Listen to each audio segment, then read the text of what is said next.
അപ്പോൾ ശരിക്കും ഓട്ടോ പൈലറ്റിലാണോ? എന്താണ് ഈ ഓട്ടോ പൈലറ്റ്? അതിനെക്കുറിച്ച് എന്തെങ്കിലും ഐഡിയ ഉണ്ടോ? ഓക്കെ, അപ്പോൾ ഫസ്റ്റ് ക്വസ്റ്റ്യൻ ആണ്. വീഡിയോയിലോട്ട് പോകുന്നതിന് മുന്നേ, did you actually choose to click this or did your thumb do it? ഒന്നുമില്ല, ഈ വീഡിയോ നിങ്ങൾ കാണണം എന്ന് വിചാരിച്ചിട്ട് കണ്ടതാണോ, അതോ നിങ്ങളിങ്ങനെ യൂട്യൂബിനകത്ത് ഇങ്ങനെ സ്ക്രോൾ ചെയ്യുന്ന സമയത്ത് നിങ്ങൾ അറിയാണ്ട് നിങ്ങളുടെ വിരല് അല്ലെങ്കിൽ നിങ്ങളുടെ തമ്പ് പിടിച്ചു നോക്കിയതാണോ? സോ ഇതാണ് നിങ്ങൾക്ക് ഇന്ന് ചർച്ച ചെയ്യാൻ വേണ്ടി പോകുന്നത്. Are you in auto pilot? നിങ്ങൾ ഇന്ന് ഓട്ടോ പൈലറ്റ് മോഡിലാണോ? നിങ്ങൾ ഇന്നല്ല എപ്പോഴും ഓട്ടോ പൈലറ്റ് മോഡിലാണോ? ആൻഡ് ഒരു കാര്യം കൂടെ പറയാം, നിങ്ങൾ ഓട്ടോ പൈലറ്റ് മോഡിലാണെങ്കിൽ you are in danger. So welcome back to exam why learning, let's decode. ഞാനാണ് മനഹൽ. അപ്പോൾ ഓട്ടോ പൈലറ്റ് മോഡ് എന്ന് ഉദ്ദേശിച്ചത് ഒന്നുമില്ല, നിങ്ങൾ പ്ലെയിനകത്ത് ഓട്ടോ പൈലറ്റ് മോഡ് എന്ന് കേട്ടിട്ടുണ്ടാവുമല്ലോ. ഈ പ്ലെയിന് ടേക്ക് ഓഫ് എടുത്ത് കഴിഞ്ഞിട്ടുണ്ടെങ്കിൽ ഈ പൈലറ്റൊക്കെ എന്ത് ചെയ്യും, ഈ വിമാനം നമ്മുടെ പ്ലെയിൻ എന്ത് ചെയ്യും, ഓട്ടോ പൈലറ്റ് മോഡിലോട്ട് മാറ്റും. വിച്ച് മീൻസ് പിന്നീട് അങ്ങോട്ട് പൈലറ്റിൻ്റെ ഒരു മാനുവൽ ഇൻ്റർവെൻഷൻ ഇല്ലാതെ തന്നെ വിമാനം ഒരു എന്താ പറയുക ഓട്ടോമാറ്റിക് ആയിട്ട് പോയും. അതാണ് ഓട്ടോ പൈലറ്റ്. ഇനി ഞാൻ ഡിസ്കസ് ചെയ്യാൻ വേണ്ടി പോകുന്നത് നിങ്ങളുടെ ബ്രെയിനിനെ കുറിച്ചിട്ടാണ്. Human brain. നിങ്ങൾ ഇനി ആക്ച്വലി ഓട്ടോ പൈലറ്റ് മോഡിലാണോ? നിങ്ങൾക്ക് എപ്പോഴും എങ്കിലും ഇത് ഫീൽ ചെയ്തിട്ടുണ്ടോ? ആക്ച്വലി നിങ്ങളല്ല നിങ്ങളുടെ ബോഡിയുടെ കൺട്രോൾ എടുക്കുന്നത്, അതല്ലാണ്ട് എന്താ പറയുന്നത്, നിങ്ങളുടെ ഒരു കോൺഷ്യസ്നെസ് ഇല്ലാതെ ഒരു സബ് കോൺഷ്യസ് മൈൻഡിലാണ് നിങ്ങൾ day to day life activities ചെയ്യുന്നത്. നിങ്ങൾക്ക് തോന്നുന്നുണ്ടെങ്കിൽ ഞാൻ കുറച്ച് സിനാരിയോസ് പറയാം. നിങ്ങൾക്ക് എന്ത് ചെയ്യാം, ഈ സിംറ്റംസ് ഒക്കെ നിങ്ങളുടെ ജീവിതത്തിൽ ഉണ്ടോ എന്ന് ചെക്ക് ചെയ്ത് നോക്കാം. ഓക്കെ, സോ ഫസ്റ്റ് സിംറ്റം ആണ് ദ ഫോൺ ലൂപ്പ്. ഒന്നുമില്ല, ഇപ്പോൾ പഠിക്കാൻ വേണ്ടിയിരുന്നു, അതെല്ലാം എന്തെങ്കിലും വർക്ക് ചെയ്യാൻ വേണ്ടിയിരുന്നു. അപ്പോൾ ഈ ഒരു ഇഷ്യൂ സ്റ്റുഡൻസിനും എന്നല്ല പാരൻസിനും ഏജ് ഇറസ്പെക്റ്റീവ് ആയിട്ട് കുറേ ആൾക്കാർക്ക് കണ്ടുവരുന്ന ഒരു ഇഷ്യൂ ആണ്. ഈ ജനറേഷനകത്തുള്ള മെയിൻ ഇഷ്യൂ ആണ്. അപ്പോൾ നിങ്ങൾ ഫോൺ ലൂപ്പ് എന്ന് പറഞ്ഞു കഴിഞ്ഞാൽ ഒന്നുമില്ല, നിങ്ങൾ പഠിക്കാൻ വേണ്ടിയിരുന്നു, അതല്ലെങ്കിൽ വർക്ക് ചെയ്യാൻ വേണ്ടിയിരുന്നു, പെട്ടെന്ന് നിങ്ങൾ അറിയാതെ, ഓക്കെ ഞാനിപ്പോൾ ഇവിടെ എന്ത് ചെയ്യുന്നുണ്ട്, വീഡിയോ ഷൂട്ട് ചെയ്യുന്നുണ്ട്, ഞാൻ അറിയാതെ എൻ്റെ കയ്യിൽ എന്താണ് പോയി ഈ ഫോൺ എടുക്കുന്നത്. എന്നിട്ട് വെറുതെ ഒന്നുമില്ല, മേ ബി നോട്ടിഫിക്കേഷൻ വന്നിട്ടാകാം, അല്ലെങ്കിൽ നോട്ടിഫിക്കേഷൻ വരാണ്ടാകാം, ജസ്റ്റ് എടുക്കുന്നു, എന്നിട്ട് വാട്സപ്പ് ഒന്ന് എടുത്ത് നോക്കും, അതല്ലെങ്കിൽ ഇൻസ്റ്റ ഒന്ന് എടുത്ത് നോക്കും, മേ ബി യൂട്യൂബ് ഒന്ന് എടുത്ത് നോക്കും. ആൻഡ് നിങ്ങൾ ശ്രദ്ധിക്കണം, ഇത് നിങ്ങൾ ചെയ്യണം എന്ന് വിചാരിച്ചിട്ട് ചെയ്യുന്നതല്ല, ഓട്ടോമാറ്റിക്കലി നിങ്ങളുടെ കൈ അങ്ങോട്ട് പോകുന്നു. ഇത് ഒരു സിംറ്റം. അടുത്ത സിംറ്റം ആണ് ദ മെമ്മറി ലാപ്സ്. ഒന്നുമില്ല, ഇതിനൊരു ഏറ്റവും നല്ല ഉദാഹരണം പറഞ്ഞു കഴിഞ്ഞാൽ, നിങ്ങൾ വർക്ക് ചെയ്യാൻ വേണ്ടി വീട്ടിൽ നിന്ന് പുറത്തിറങ്ങാമെന്ന് എന്ത് ചെയ്യാം ഒന്ന് വിചാരിക്കുക, ഇമാജിൻ ചെയ്യും. സോ നിങ്ങൾ പുറത്തിറങ്ങി കഴിഞ്ഞതിന് ശേഷം നിങ്ങൾക്ക് ഒരു തോട്ട് പ്രോസസ് വരികയാണ്, ഞാൻ വീടിൻ്റെ ഡോർ ആക്ച്വലി ലോക്ക് ചെയ്തോ? നിങ്ങൾ ആക്ച്വലി ലോക്ക് ചെയ്തിട്ടുണ്ട്, ഡോർ ലോക്ക് ചെയ്തിട്ടുണ്ട്, പക്ഷെ നിങ്ങൾക്കൊരു ഓർമ്മയില്ല. നിങ്ങൾ ഓൾറെഡി മേ ബി ഒരു പാസ്റ്റ് 10 മിനിറ്റ്സിനകത്ത് ചെയ്ത കാര്യമായിരിക്കും, പ്രയർ 10 മിനിറ്റ്സിനകത്ത് ചെയ്ത കാര്യമാണ്, പക്ഷെ നിങ്ങൾക്ക് ഓർമ്മയില്ല നിങ്ങൾ ആക്ച്വലി അത് ചെയ്തിട്ടുണ്ടോ. അതല്ലെങ്കിൽ ഇനി ഏതെങ്കിലും ഫയൽ നിങ്ങൾക്ക് മേ ബി നിങ്ങളുടെ ബാഗിനകത്ത് ഓൾറെഡി ഉണ്ടാവും, പക്ഷെ നിങ്ങൾക്ക് ഓർമ്മയില്ല നിങ്ങൾ അത് വെച്ചിട്ടുണ്ടോ. അങ്ങനത്തെ ഒരു സിറ്റുവേഷൻ. ആൻഡ് കുറേ പേര് ഈ ഒരു കാര്യം ഡേ ടു ഡേ ലൈഫ് ആക്ടിവിറ്റീസിനകത്ത് സ്ഥിരമായിട്ട് മേ ബി ഇങ്ങനെ ഒരു പ്രശ്നം വരുന്നുണ്ടാകാം. അത് അടുത്ത symptom. And the third symptom ആണ് ദ ടൈം ജമ്പ്. ഇത് കുറച്ചും കൂടെ റിലേറ്റ് ചെയ്യാൻ പറ്റുന്നത് സ്റ്റുഡൻസിനകത്താണ്. ഇപ്പോൾ കോളേജിനകത്തൊക്കെ പഠിക്കുന്ന സമയത്ത് നമ്മൾ എന്ത് ചെയ്യുന്നറിയോ, നമ്മുടെ സ്റ്റുഡൻസ് നമ്മുടെ ഫ്രണ്ട്സ് എല്ലാവരും കൂടെ സർക്കിളായിട്ട് ഇരുന്നിട്ട് പഠിക്കാൻ വേണ്ടി നിൽക്കും. അപ്പോൾ ഈ പഠിക്കാൻ വേണ്ടി നിൽക്കുന്ന സമയത്ത് എല്ലാവരും ഇങ്ങനെ കുറേ വായിക്കും, കുറേ സ്ലൈഡ്സ് ആയിരിക്കും. ഇപ്പോൾ ടെക്സ്റ്റ് ബുക്ക് ഒന്നുമില്ല, കുറേ സ്ലൈഡ്സ്. ഇപ്പോൾ കമ്പ്യൂട്ടറിനകത്ത് കുറേ സ്ലൈഡ്സ് ഇങ്ങനെ വായിക്കും. അങ്ങനെ ഒരു 10-15 സ്ലൈഡ്സ് വായിച്ചതിന് ശേഷം പിന്നീട് രണ്ടാമത്തെ മൂന്നാമത്തെ സ്ലൈഡിനകത്ത് എന്തെങ്കിലും പറഞ്ഞു ചോദിച്ചാൽ ഓർമ്മയില്ല. അപ്പോൾ അത് എല്ലാം വായിച്ചു പോയിട്ടുണ്ടാവും, പക്ഷെ ഇതിന് മുന്നേ നടന്ന കാര്യം ഇപ്പോൾ ചോദിച്ചു കഴിഞ്ഞാൽ പഠിച്ചു കഴിഞ്ഞാൽ അങ്ങനെ ഒരു കാര്യം കണ്ടതുപോലും ഓർമ്മയില്ല. അപ്പോൾ അങ്ങനത്തെ ഒരു ഇഷ്യൂ. അപ്പോൾ സ്റ്റുഡൻസിന് നല്ലപോലെ റിലേറ്റ് ചെയ്യാൻ പറ്റും. കുറേ നോട്ട്ബുക്ക് എടുത്ത് വായിക്കുന്നത് ആൻഡ് കുറച്ച് കഴിഞ്ഞാൽ തിരിഞ്ഞു നോക്കുന്ന സമയത്ത് ഇത് ഞാൻ വായിച്ചിട്ടുണ്ടോ, ഇങ്ങനത്തെ കുറേ തോട്ട് പ്രോസസ്. അപ്പോൾ ഇങ്ങനത്തെ കുറച്ച് സിംറ്റംസ് ഒക്കെ നിങ്ങൾക്ക് ഉണ്ടെങ്കിൽ നിങ്ങൾക്ക് മനസ്സിലാക്കാം you are actually in autopilot mode. And ഞാൻ പറയാണ്, നിങ്ങൾ ഇതുപോലെ കണ്ടിന്യൂ ചെയ്യുകയാണെങ്കിൽ നിങ്ങൾക്ക് ഇത് ഡേഞ്ചർ ആണ്. ലോങ് ടൈമിൽ ഇത് നിങ്ങളുടെ നല്ലപോലെ അഫക്റ്റ് ചെയ്യാൻ വേണ്ടി പോകും. അപ്പോൾ ഇതിനകത്ത് നിന്ന് പുറത്തിറക്കണ്ടേ, ഇനി ഇരുന്നാൽ മതി വിട്ടാ അല്ല. അപ്പോൾ എന്ത് ചെയ്യണം, ഇതിനകത്ത് നിന്ന് പുറത്തിറക്കണം. So you are in a loop but it is not your conscious mind. അപ്പോൾ ഇതിൻ്റെ ഒരു കുഴപ്പം എന്താ വെച്ചാൽ, ഇത് ആക്ച്വലി നമ്മുടെ പ്രശ്നമല്ല, നമുക്ക് കുഴപ്പമുണ്ടായിട്ടല്ല, നമ്മൾ പഠിക്കാൻ കഴിവില്ലായിട്ടാണോ? ഒരിക്കലല്ല, നമുക്ക് പഠിക്കാൻ കഴിവുണ്ട്, പക്ഷേ നമ്മൾ ഓട്ടോമാറ്റിക്കലി ഇങ്ങനെ ആയി പോകുന്നു. ഇപ്പോൾ സ്റ്റുഡൻസിനായാലും മേ ബി പാരൻസിനായാലും ഏജ് റെസ്പെക്റ്റ്, ഞാൻ പറഞ്ഞു ഏജ് റെസ്പെക്റ്റീവ് ആയിട്ട് എല്ലാവർക്കും ഈ ജനറേഷനകത്തുള്ള കുഴപ്പം. അപ്പോൾ എന്താ, നമ്മുടെ ഇന്നത്തെ ഈ സിസ്റ്റം തന്നെ ഡിസൈൻ ചെയ്തിരിക്കുന്നത് അങ്ങനെയാണ്. അപ്പോൾ നിങ്ങൾ ഉദാഹരണം ദ കളർ ട്രാപ്പ് എന്ന് പറഞ്ഞ സംഭവമുണ്ട്. ഇപ്പോൾ നിങ്ങളുടെ ആപ്പിനകത്ത് അല്ലെങ്കിൽ നിങ്ങളുടെ ഫോണിനകത്ത് ഒരുപാട് ആപ്സ് ഉണ്ടല്ലോ. അപ്പോൾ ഓരോ ആപ്പിനും പല പല കളേഴ്സ് ഉണ്ട്. ഇപ്പോൾ വാട്സപ്പ് ആണെങ്കിൽ എന്താണ്, ഗ്രീൻ ആണ്. ഇൻസ്റ്റ ആണെങ്കിൽ ഏകദേശം ഇതുപോലത്തെ ഒരു കളറാണല്ലേ, പിങ്ക് എന്ന് പറയാൻ കഴിയില്ല, എക്സാക്ട് കളർ എന്താ എനിക്കും അറിയില്ല, മേ ബി റോസ് അല്ല പിങ്ക് അല്ല, ആ ടൈപ്പ് കളർ. മനസ്സിലായല്ലോ. സോ ഈ ആപ്പിൻ്റെ കളർ ഡിസൈൻ ചെയ്യുന്നവരെ ഡിസൈനേഴ്സും അതുപോലെ എൻജിനീയേഴ്സും ഒക്കെ ഒരുപാട് ടൈം സ്പെൻഡ് ചെയ്തിട്ടാണ് അവർ എന്ത് ചെയ്യുന്നത്, ഓരോ ആപ്പിൻ്റെ കളർ പോലും ഡിസൈൻ ചെയ്യുന്നത്. എന്തിന്, നമ്മൾ ഈ ആപ്പിനകത്ത് എത്ര ടൈമാണോ ഇതിനകത്ത് സ്പെൻഡ് ചെയ്യുന്നത് അതിനനുസരിച്ച് അവിടെ ബിസിനസ് നടക്കുന്നുണ്ട്. നമ്മൾ ഒരുപാട് ആഡ്സ് കണ്ട ആ കമ്പനീസിന്റെ റവന്യൂ കിട്ടും. അപ്പോൾ ഇത് വെറുതെ ഈ പിങ്ക് കളർ കൊള്ളാം എന്നാൽ പിന്നെ പിങ്ക് കളർ ഇരിക്കട്ടെ ഇൻസ്റ്റാഗ്രാമിന് എന്ന് പറഞ്ഞ് ചെയ്താണോ? ഒരിക്കലും അല്ല. അതിന്റെ ബാക്കിൽ ഒരു സൈക്കോളജി ഉണ്ട്. അതെല്ലാം വെൽ പ്ലാൻഡ് ആയിട്ട് തന്നെ ചെയ്താണ്. എന്തിന്? നമ്മളെ ഈ സാധനത്തിനകത്ത് കുറെ നേരം പിടിച്ചു വെക്കാൻ വേണ്ടി. അപ്പൊ അതിന് ബാക്കിൽ എന്താണ്? It's actually A business. അതൊരു ബിസിനസ് ആണ്. സോ നിങ്ങൾ ഈ ട്രാപ്പിനകത്ത് പുറത്തടക്കണ്ടേ? അപ്പോൾ നിങ്ങൾ എന്ത് ചെയ്യണം? നിങ്ങൾ എന്ത് ചെയ്യണം? സോ ഫസ്റ്റ് കാര്യമാണ് നിങ്ങൾക്കൊരു ബോധം ഉണ്ടാവുക, വെയ്ക്കപ്പ്. നിങ്ങൾക്ക് എന്താണോ ഞാനിപ്പോൾ എന്താ ചെയ്യുന്നത്? ഇപ്പം എന്നെ സംബന്ധിച്ചിടത്തോളം ഞാൻ ഇവിടെ എന്താ ചെയ്യുന്നത്? ഞാൻ ഈ വീഡിയോ ഷൂട്ട് ചെയ്യണം. അപ്പോൾ എനിക്ക് മനസ്സിന് ഓൾറെഡി ഉണ്ടാവണം ഞാൻ ഇവിടെ എന്ത് ചെയ്യുന്നു? ഇവിടെ വീഡിയോ ഷൂട്ട് ചെയ്തുകൊണ്ടിരിക്കുകയാണ്. അതുപോലെ നിങ്ങൾ ഡോർ ലോക്ക് ചെയ്യുകയാണെങ്കിൽ നിങ്ങൾക്ക് അപ്പോൾ ഒരു ബോധം വേണം. ആക്ച്വലി ഞാൻ ഡോർ ലോക്ക് ചെയ്യാണ്.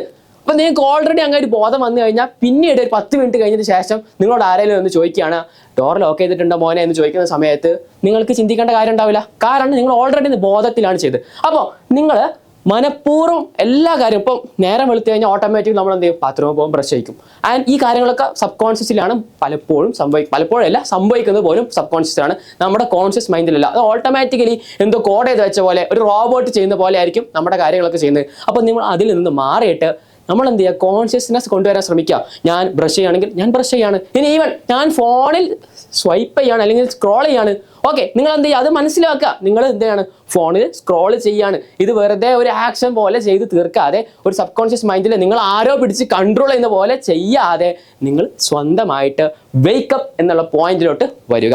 ആൻഡ് ഇതാണ് ഇതിനകത്ത് ചെയ്യാനുള്ള ഏറ്റവും വലിയ റീസൺ. കാരണം എന്താ? നിങ്ങളുടെ പ്രശ്നം നിങ്ങൾക്കല്ലേ അറിയുള്ളൂ. ഒരാൾ എന്നോട് ചോദിക്കുകയാണ് ഇയാൾ എങ്ങനെയുണ്ട് ചോദിച്ചു കഴിഞ്ഞാൽ എനിക്ക് എങ്ങനെ മനസ്സിലാവും? കാരണം അയാൾക്ക് അറിയുള്ളൂ അയാൾ എന്താണ്. അപ്പോൾ നിങ്ങളുടെ പ്രശ്നം നിങ്ങൾക്ക് അല്ലേ മാക്സിമം അറിയുള്ളൂ. നിങ്ങൾ ആരാണെന്ന് നിങ്ങൾക്ക് അറിയില്ലെങ്കിൽ പിന്നെ വേറെ ആർക്കെങ്കിലും വന്ന് അത് നിങ്ങൾ ആരാന്ന് പറഞ്ഞുതരാൻ പറ്റുമോ? മേ ബി കുറച്ച് കൺഫ്യൂഷൻ ആയിട്ടുണ്ടാവും. ഓക്കെ, ഞാൻ പറഞ്ഞതിൻ്റെ കോർ എന്താണെന്ന് നിങ്ങൾക്ക് മനസ്സിലായി എന്ന് വിചാരിക്കുന്നു. അടുത്താണ് നിങ്ങൾക്ക് ചെയ്യാൻ വേണ്ടി പറ്റുന്ന കാര്യമാണ് ആഡ് ഫ്രിക്ഷൻ. ഫ്രിക്ഷൻ എന്ന് പറഞ്ഞിട്ടുണ്ടെങ്കിൽ എന്തെങ്കിലും തടസ്സങ്ങൾ കൊടുത്തു വെക്കുക. തടസ്സം മീൻസ് നിങ്ങൾ പഠിക്കുന്ന സമയത്താണെങ്കിൽ മേ ബി നിങ്ങൾ സ്റ്റുഡൻസ് ആണെങ്കിൽ മോസ്റ്റ് ഓഫ് ദ ടൈം എന്ത് ചെയ്യുക? മാക്സിമം ട്രൈ ചെയ്യുക. ഇപ്പോഴത്തെ സിറ്റുവേഷനിൽ മേ ബി കുറച്ച് പോസിബിൾ അല്ലാത്ത റീസൺ ഉണ്ട്. കാരണം കുറേയൊക്കെ നമ്മുടെ പഠനമൊക്കെ ഇപ്പോൾ ഡിവൈസിനകത്തോട്ട് മാറിക്കഴിഞ്ഞു. എങ്കിൽ പോലും നിങ്ങൾ പഠിക്കുന്ന സമയത്ത് ഇപ്പോൾ ടെക്സ്റ്റ് ബുക്കൊക്കെ ഉപയോഗിച്ച് പഠിക്കുകയാണെങ്കിൽ എന്ത് ചെയ്യുക? ഫോണൊന്ന് മാറ്റി വെക്കുക. ഇതെല്ലാവരും പറയുന്നതാണ്. നിങ്ങളത് യൂസ് ചെയ്യുക. ഇനി ഇൻ കേസ് നിങ്ങൾക്ക് പറ്റുന്നില്ലെങ്കിൽ നിങ്ങളെ ഫോൺ എന്തായാലും വേണമെന്നുണ്ടെങ്കിൽ നിങ്ങളുടെ ആപ്പിനകത്ത് DND മോഡ് നിങ്ങൾ ഒരു ഓപ്ഷൻ ഉണ്ടാവും. ഡു നോട്ട് ഡിസ്റ്റർബ് എന്നാണ് ഉദ്ദേശിക്കുന്നത്. അപ്പോൾ അത് ഓണാക്കി വെക്കുക. അങ്ങനെയാണ് നിങ്ങൾക്ക് നോട്ടിഫിക്കേഷൻ ഒന്നും വരത്തില്ല. അപ്പോൾ എന്താ പറയുന്നത്? നിങ്ങൾക്ക് മേ ബി നിങ്ങൾ ട്രിഗർ ചെയ്യുന്ന ചിലപ്പോൾ ആപ്പിനകത്ത് ഏതെങ്കിലും ഇൻസ്റ്റാഗ്രാമിനകത്തോ അല്ലെങ്കിൽ വാട്സപ്പിനകത്തോ വരുന്ന നോട്ടിഫിക്കേഷൻ ആകാം നിങ്ങളുടെ ട്രിഗർ ചെയ്യുന്നത്. അല്ലേ പോലും ഇനി ട്രിഗർ ആവാതെ നിങ്ങൾ ഫോൺ എടുക്കുന്നുണ്ടെങ്കിൽ നിങ്ങൾ മനസ്സിലാക്കണം നിങ്ങൾ സീരിയസ്ലി ഡേഞ്ചറിലാണ്. നിങ്ങൾ നിർബന്ധമായിട്ട് നിങ്ങൾക്ക് ചെയ്യാനുള്ളത് നിങ്ങളുടെ ഉള്ളിൽ നിന്ന് വരണം. എനിക്ക് ഇതിനകത്ത് നിന്ന് ട്രാപ്പിൽ നിന്ന് രക്ഷപ്പെടണം. അപ്പോൾ നിങ്ങൾ എന്ത് ചെയ്യണം? First point is always wake up. ഇനി അടുത്ത കുറച്ച് ടിപ്സാണ് ഈ പറഞ്ഞിരുന്നത്. നിങ്ങൾക്ക് എന്ത് ചെയ്യാം? ഫ്രിക്ഷൻ ആഡ് ചെയ്യാം. ഇങ്ങനത്തെ കുറച്ച് നിങ്ങൾക്ക് എന്ത് ചെയ്യാം? കുറച്ച് നിങ്ങൾക്ക് സ്വന്തമായിട്ട് എന്ത് ചെയ്യാം? എക്സ്പെരിമെന്റ് ചെയ്ത് നോക്കാം. നിങ്ങൾക്ക് അറിയാലോ എങ്ങനെ. അതുപോലെ നിങ്ങൾ എന്ത് ചെയ്യുക? ജേർണൽ ചെയ്യണം. ജേർണലിംഗ് വളരെ ഇമ്പോർട്ടൻ്റ് ആണ്. കാരണം ഓരോ തവണ നിങ്ങൾ ഫോൺ എടുക്കുമ്പോൾ ചിന്തിക്കുക ഞാൻ എന്തിനാണ് ഇപ്പോൾ ഫോൺ എടുത്തത്? പലപ്പോഴും ഈ കാര്യം എല്ലാവർക്കും സംഭവിക്കുന്നതാണ്. ആൻഡ് ഇത് നിങ്ങൾ മനസ്സിലാക്കണം. ഈ ജനറേഷനകത്തുള്ള ഒരു പ്രോബ്ലം ആണ് ഇത് ആക്ച്വലി. പിന്നെ വേണമെങ്കിൽ ഞാൻ ഈ ഒരു ട്രിക്ക് എനിക്ക് എൻ്റെ NIT പ്രൊഫസർ പറഞ്ഞു തന്നതാണ്. The 5 second rule, catch your self slipping. ഇപ്പോൾ ഇങ്ങനത്തെ ഒരു സിറ്റുവേഷൻ വന്നു കഴിഞ്ഞാൽ ഞാൻ ഈ കാര്യം ഓൾറെഡി എൻ്റെ സാറിനായിട്ട് ഡിസ്കസ് ചെയ്തായിരുന്നു. അപ്പോൾ അന്നേരം അങ്ങനെ പറഞ്ഞു തന്നാണ് 5 4 3 2 1 കൗണ്ട് ചെയ്യാം. എനിക്കറിയില്ല, ഞാൻ പേഴ്സണലി നമ്മൾ ഇങ്ങനെ കുറേ കാര്യങ്ങൾ പഠിച്ചിട്ടുണ്ടെങ്കിൽ പോലും നമ്മൾ പലപ്പോഴും ഓർക്കത്തില്ല എന്ത് ഇങ്ങനെ ഒരു കാര്യം അപ്ലൈ ചെയ്യണം ലൈഫിനകത്ത് നിന്ന്. അപ്പോൾ നിങ്ങൾ എന്ത് ചെയ്യുക? ഇത് അപ്ലൈ ചെയ്യാൻ വേണ്ടി ശ്രമിക്കുക. അപ്പോൾ ഇങ്ങനെ എന്തെങ്കിലും ഡിസ്ട്രാക്ഷൻ വരികയാണെങ്കിൽ പെട്ടെന്ന് തന്നെ കൗണ്ട് ചെയ്യാം. 5 4 3 2 1 1 4 1 2 3 4 5 എന്ന് പറയുന്നില്ലേ, അത് നേരെ ബാക്കിലോട്ട് എന്ത് ചെയ്യുക? ഒന്ന് കൗണ്ട് ചെയ്യുക. അപ്പോൾ നിങ്ങളുടെ ബ്രെയിൻ എന്താ ഒന്ന് റിഫ്രഷ് ആയി കിട്ടും. പിന്നെ വേറൊരു കാര്യം കൂടെ ഉണ്ട്. 5 4 3 2 1 റൂള്. ഇതല്ല, വേറൊരു കാര്യമാണ്. വിച്ച് മീൻസ് ഇത് ആക്ച്വലി നിങ്ങൾക്ക് ഇങ്ങനത്തെ സിറ്റുവേഷൻ അല്ലെങ്കിൽ പോലും ഇന്റർവ്യൂസിനൊക്കെ പോകുന്ന സമയത്ത് അല്ലെങ്കിൽ നിങ്ങൾ പാനിക് ആവുന്ന സിറ്റുവേഷനിൽ അല്ലെങ്കിൽ ടെൻഷൻ ആവുന്ന സിറ്റുവേഷനിലൊക്കെ വേണമെങ്കിൽ ഉപയോഗിക്കാം. ഒന്നുമില്ല. 5 എന്ന് ഉദ്ദേശിക്കുന്നത് നിങ്ങളുടെ ചുറ്റും നിങ്ങൾ നോക്കുക. ചുറ്റും നിങ്ങൾ നോക്കുന്ന സമയത്ത് നിങ്ങൾ ഒരു 5 കാര്യങ്ങൾ ഐഡന്റിഫൈ ചെയ്യാം. ഇപ്പോൾ ഉദാഹരണം, എനിക്ക് എൻ്റെ വാച്ച് ഇവിടെ ഉണ്ട്, അതല്ലെങ്കിൽ TV ഇവിടെ ഉണ്ട്, വേണമെങ്കിൽ എനിക്കിവിടെ നിങ്ങളുടെ ഈ ഷൂട്ട് ചെയ്യുന്ന ക്യാമറ ഇവിടെ ഉണ്ട്, പിന്നെ ഇവിടെ ലൈറ്റ്സും കാര്യങ്ങളൊക്കെ. അപ്പോൾ അങ്ങനെ 5 കാര്യങ്ങൾ നിങ്ങൾ എന്ത് ചെയ്യുക? ഒന്ന് ഒബ്സർവ് ചെയ്യുക. അപ്പോൾ 5 കാര്യങ്ങൾ, ഒന്ന് ഇത് ഒബ്സർവ് ചെയ്തു, പിന്നെ ഇത് ഒബ്സർവ് ചെയ്തു, പിന്നെ ഇത് ഒബ്സർവ് ചെയ്തു. അങ്ങനെ 5 കാര്യങ്ങൾ നിങ്ങൾ എന്ത് ചെയ്യുക? ഒബ്സർവ് ചെയ്യുക. അത് കഴിഞ്ഞിട്ട് 4 എന്ന് ഉദ്ദേശിക്കുന്നത് നിങ്ങൾ ടച്ച് ചെയ്യുക. ടച്ച് ചെയ്യുക മീൻസ് നിങ്ങൾ 4 ടെക്സ്റ്റേഴ്സ്. അപ്പോൾ നിങ്ങൾ എന്ത് ചെയ്യാം? അപ്പോൾ ഞാൻ എൻ്റെ ഈ ഹുഡിക്കകത്ത് ടച്ച് ചെയ്യുന്ന സമയത്ത് ഇങ്ങനെ ടച്ച് ചെയ്യുന്ന സമയത്ത് എനിക്കൊരു ഫീലിംഗ് ആയിരിക്കും. എന്നാൽ എൻ്റെ കൈയിനകത്ത് ടച്ച് ചെയ്യുന്ന സമയത്ത് വേറൊരു ഫീലിംഗ് കിട്ടും. അങ്ങനെ ഡിഫറൻ്റ് ആയിട്ട് 4 സർഫസിനകത്ത് നിങ്ങൾ എന്ത് ചെയ്യുക, വേണമെങ്കിൽ ഒന്ന് ടച്ച് ചെയ്ത് നോക്കുക. അപ്പോൾ എനിക്ക് വേണമെങ്കിൽ ടി വിക്കകത്ത് ടച്ച് ചെയ്യാം. അപ്പോൾ എനിക്ക് വേറെ ഒരു എന്താ പറ്റുന്ന ഒരു ഫീലിംഗ് ആയിരിക്കും വരുന്നത്. അപ്പോൾ അങ്ങനെ 4 ഡിഫറെൻറ്റ് ടച്ച് റെസ്പോൺസും കൂടി നിങ്ങൾ എടുക്കുക. അത് കഴിഞ്ഞിട്ട് 3 എന്ന് ഉദ്ദേശിക്കുന്നത് ഈസ് ആക്ച്വലി നിങ്ങൾ കേൾക്കുക എന്നാണ്. അപ്പോൾ നിങ്ങൾ എന്ത് ചെയ്യുക, അപ്പോൾ ഒരേ സ്ഥലത്ത് നിൽക്കുന്ന സമയത്ത് നിങ്ങൾക്ക് ഡൗട്ട് തോന്നും, എങ്ങനെയാണ് 3 കാര്യങ്ങൾ കേൾക്കുന്നത്. നിങ്ങൾ എന്ത് ചെയ്യുക, കോൺസെൻട്രേറ്റ് ചെയ്യുക. അപ്പോൾ ഞാൻ ഇവിടെ കോൺസെൻട്രേറ്റ് ചെയ്യുന്ന സമയത്ത് മേ ബി ഫസ്റ്റ് എന്താണ് എൻ്റെ വോയിസ് തന്നെയാണ്. അടുത്തത് എന്താണ്, ഇവിടെ ആക്ച്വലി AC ഉണ്ട്, ACയുടെ ബെൻഡിൽ നിന്ന് വരുന്ന സൗണ്ടാണ്. അങ്ങനെ ഒരു 3 കാര്യങ്ങൾ നിങ്ങൾ എന്ത് ചെയ്യുക, അതും നിങ്ങൾ കേൾക്കാൻ വേണ്ടി ശ്രമിക്കുക. ഡിഫറൻ്റ് ആയിട്ട് 3 കാര്യങ്ങൾ. പിന്നെ 2 കാര്യം അടുത്തത് സ്മെല്ല് ചെയ്യാം. അപ്പോൾ നിങ്ങൾ ചോദിക്കും എന്ത് സ്മെല്ല് കിട്ടാനാണ്? ഒന്നുമില്ല, ജസ്റ്റ് നിങ്ങൾ വേണമെങ്കിൽ വാച്ച് ഒന്ന് സ്മെല്ല് ചെയ്ത് നോക്കും. വാച്ചിൻ്റെ സ്മെല്ല് ഡിഫറൻ്റ് ആയിരിക്കും എവിടെ വെച്ച് കമ്പയർ ചെയ്യുമ്പോൾ, നിങ്ങളുടെ കയ്യിനെ വെച്ച് കമ്പയർ ചെയ്യുന്ന സമയത്ത്. അങ്ങനെ ഡിഫറൻ്റ് ആയിട്ട് 2 സ്മെല്ല് എടുക്കുക. ആൻഡ് വൺ മീൻസ് അത് നിങ്ങൾ എന്തെങ്കിലും ഒന്ന് ടേസ്റ്റ് ചെയ്യാം. ഓക്കെ, അപ്പോൾ ഇത് കുറച്ച് പ്രാക്ടിക്കലി ചിലപ്പം ബുദ്ധിമുട്ടായിരിക്കും. ഞാനും എൻ്റെ സാറിനോട് സെയിം ക്വസ്റ്റ്യൻ ചോദിച്ചായിരുന്നു. അപ്പോൾ സാറിനോട് പറഞ്ഞത് മേ ബി നിങ്ങളുടെ പോക്കറ്റിനകത്ത് ഒരു സ്വീറ്റോ അല്ലെങ്കിൽ മിഠായിയോ ചെറിയ മിഠായി എന്തെങ്കിലും കരുതി വെക്കുക എന്നൊക്കെ പറഞ്ഞായിരുന്നു. അല്ലെങ്കിൽ വാട്ടർ ബോട്ടിൽ ഉണ്ടാവുമല്ലോ, അതും കുടിക്കുക. സോ നിങ്ങൾ ഇത് മേ ബി ഈ ലാസ്റ്റത്തെ കുറച്ച് ബുദ്ധിമുട്ടായിരിക്കും ലൈഫിനകത്ത് അപ്ലൈ ചെയ്യാൻ വേണ്ടി. സോ നിങ്ങളിത് ഉപയോഗിച്ച് നോക്കുക. ഞാൻ പേഴ്സണലി ഇത് സത്യം പറഞ്ഞു കഴിഞ്ഞാൽ ഇതുവരെ ഉപയോഗിച്ചിട്ടില്ല. എങ്കിൽ പോലും എൻ്റെ അടുത്തുള്ള ഒരു അറിവ് നിങ്ങൾക്ക് ഷെയർ ചെയ്ത് മാത്രം. സോ ഇത്രേ ഉള്ളൂ. നിങ്ങൾ ഓട്ടോ പൈലറ്റ് മോഡാണ് നിങ്ങൾക്ക് ബോധ്യമുണ്ടെങ്കിൽ നിങ്ങൾ എന്ത് ചെയ്യുക, നിങ്ങളുടെ സബ് കോൺഷ്യസിൽ മാറിയിട്ട് നിങ്ങളുടെ കോൺഷ്യസ് മൈൻഡിനെ എന്ത് കാര്യം ചെയ്യുമ്പോഴും മുന്നോട്ട് കൊണ്ടുവരിക. ആൻഡ് ഇത്രയായിരുന്നു ഇന്ന് പറയാനുണ്ടായിരുന്നത്. ആൻഡ് ഈ കാര്യം നിങ്ങൾ എല്ലാവർക്കും റിലേറ്റബിൾ ആയിരിക്കും. ഈ ജനറേഷൻ്റെ കുഴപ്പമാണ്. ബിക്കോസ് നമ്മുടെ വേൾഡ് തന്നെ ഇന്ന് ഡിസൈൻ ചെയ്ത് വെച്ചിരിക്കും അതിൻ്റെ ബേസിലാണ്. ഞാൻ ഇവിടുന്ന് വല്ലാണ്ട് മൂവ് ചെയ്തിട്ടില്ല. സോ ഇന്ന് കുറച്ച് മൂവ്മെൻറ്റ് കുറഞ്ഞ പോലെ നിങ്ങൾക്ക് ഫീൽ ചെയ്തിട്ടാണോ. ആൻഡ് ഞാൻ ഇവിടെ വീഡിയോ വൈൻഡപ്പ് ചെയ്യാൻ വേണ്ടി പോവാണ്. So thank you. അപ്പോൾ നിങ്ങൾ എന്ത് ചെയ്യുക, നേരത്തെ പറഞ്ഞ കാര്യങ്ങളൊക്കെ ഒന്ന് അപ്ലൈ ചെയ്ത് നോക്കുക. ഇതിന് ഡിഫറൻസ് കാണുന്നുണ്ടെങ്കിൽ മേ ബി ഈ വീഡിയോ ഒക്കെ ഒന്ന് സേവ് ചെയ്ത് വെച്ച് കഴിഞ്ഞാൽ ഇടയ്ക്കിടയ്ക്ക് വന്ന് കമൻറ്റ് ചെയ്യാം. സാറിൻ്റെ ഐഡിയാസ് ഒക്കെ നന്നായിട്ടുണ്ട് വേണമെങ്കിൽ പറയാം. അത് എനിക്ക് എന്തായിരിക്കും ഒരു ബൂസ്റ്റപ്പ് ആയിരിക്കും. സോ ഇത്രേ ഉള്ളൂ. അപ്പോൾ നിങ്ങൾക്ക് എല്ലാവർക്കും താങ്ക് യു. അപ്പോൾ അങ്ങനെയാണെങ്കിൽ വീണ്ടും അടുത്ത വീട്ടിൽ കാണുന്നവരെ ബൈ.